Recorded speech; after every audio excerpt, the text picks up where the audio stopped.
साथियों, विकसित भारत का एक और स्तंभ है हमारी युवा शक्ति। हमारे नौजवानों को ज्यादा रोजगार मिले, जो छोटे मोटे बिजनेस में हैं उनको आसानी हो, ये भी सुनिश्चित किया गया है।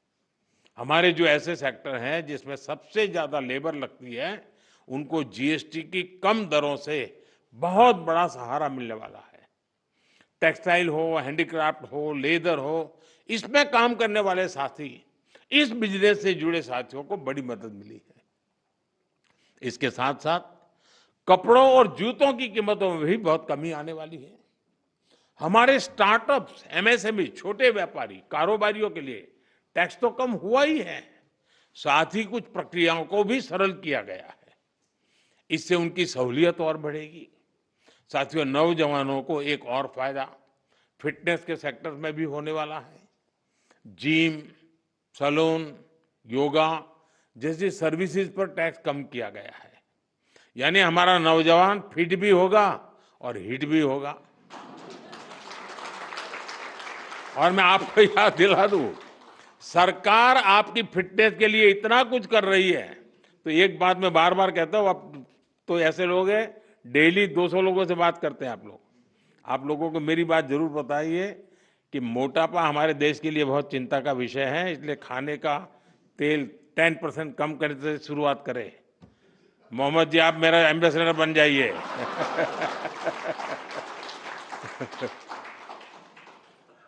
ओबेसिटी के खिलाफ लड़ाई कमजोर नहीं पड़नी चाहिए। साथियों, अगर जीएसटी में हुए इस रिफॉर्म्स का अगर मैं सार बताऊं तो यही कह सकता हूं कि इससे भारत की शानदार अर्थव्यवस्था में पंचरत्न जुड़े हैं। पहला, टैक्स सिस्टम कहीं अधिक सिंपल हुआ। दूसरा, भारत के नागरिकों की क्वालिटी ऑफ लाइफ और बढ़ेगी। तीसरा, कंजम्पशन और ग्रोथ दोनों को नया बूस्टर मिलेगा। और चौथा, ईज ऑफ डूइंग बिजनेस से निवेश और नौकरी को बल मिलेगा। और पांचवा, विकसित भारत के लिए कोऑपरेटिव फेडरलिज्म यानी राज्यों और केंद्र की साझेदारी और मजबूत होगी। साथियों, नागरिक देवो भव, ये हमारा मंत्र है।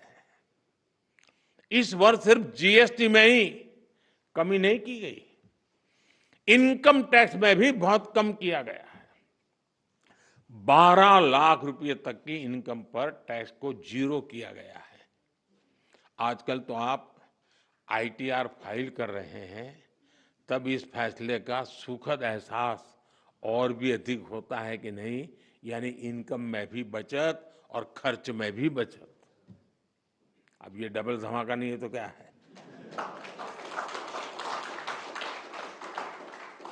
साथियों, आजकल महंगाई की दर भी बहुत निचले स्तर पर है, नियंत्रण में है।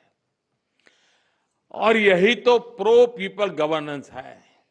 जब जनहित और राष्ट्रहित में फैसले लिए जाते हैं, तब देश आगे बढ़ता है।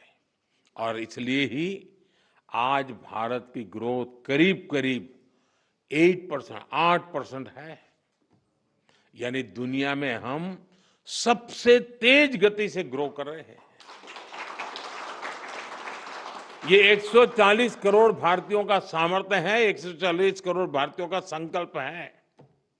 और मैं आज देशवासियों को फिर कहूंगा, भारत को आत्मनिर्भर बनाने के लिए रिफॉर्म्स का ये जो सिलसिला चलता रहेगा, वो रुकने वाला नहीं है।